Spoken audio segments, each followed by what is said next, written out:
Hi everyone, I'm Lisa with Libby. Well, 'tis the season, and you know what that means. Delicious sparkling wines and gorgeous glassware. Now we here at Libby, we've got you covered on the gorgeous glassware, but it's up to you to choose that delicious sparkling wine that you're going to be serving for your holiday season. And that's not always easy since there's so many fantastic types of sparkling wines out in the market. And then there's the question of what glassware do you choose to go with that sparkling wine? Well, at Libby, we have so many gorgeous glasses, sometimes it's hard to choose. But I have an easy way to help you choose the appropriate glass to serve with that sparkling wine this season. All you have to do is pay attention to the bubbles. Now, what do you think I'm talking about? Bubbles? The bubbles in sparkling wine. Think of it this way. The tinier the bubbles in the sparkling wine, the tinier the bowl of the glass. Or I should say, the tinier, more narrow bowl in the glass. The bigger the bubbles, the bigger the bowl.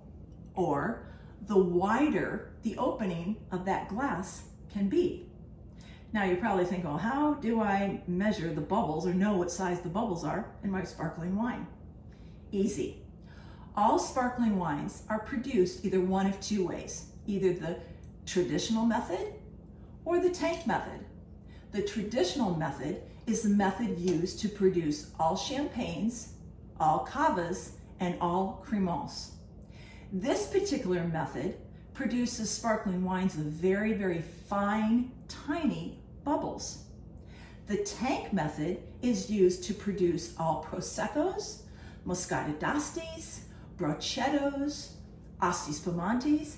They produce sparkling wines with bigger bubbles. Now, why is this important? Well, one of the main reasons why we love to drink sparkling wines is for the bubbles, right? For that beautiful effervescence. Because we love how the effervescence in the bubbles, they tickle our nose, they tickle our senses, our palates, and that's what makes sparkling wine so fun to drink.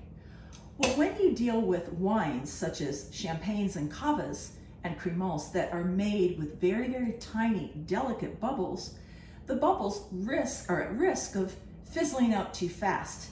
And when that happens, you're left with pretty much a still wine. And who wants a flat sparkling wine? When you're dealing with sparkling wines that are used with the tank method with the bigger bubbles, well, they're at less risk for fizzling out and going flat. So whenever we're dealing with sparkling wines, such as champagnes, cavas, and crémants that have tiny bubbles, we want to make sure that we use a glass that protects those bubbles, right? Like the elegant flutes. And another fun little bit of tidbit information here when we're talking about champagnes. Do you know that champagnes rely on the bubbles because the tinier the bubbles, the more delicate those bubbles are, the finer and the more delicate the mousse is in the champagne. The more delicate and finer that mousse is, the more higher quality that champagne is. And that means larger price tag.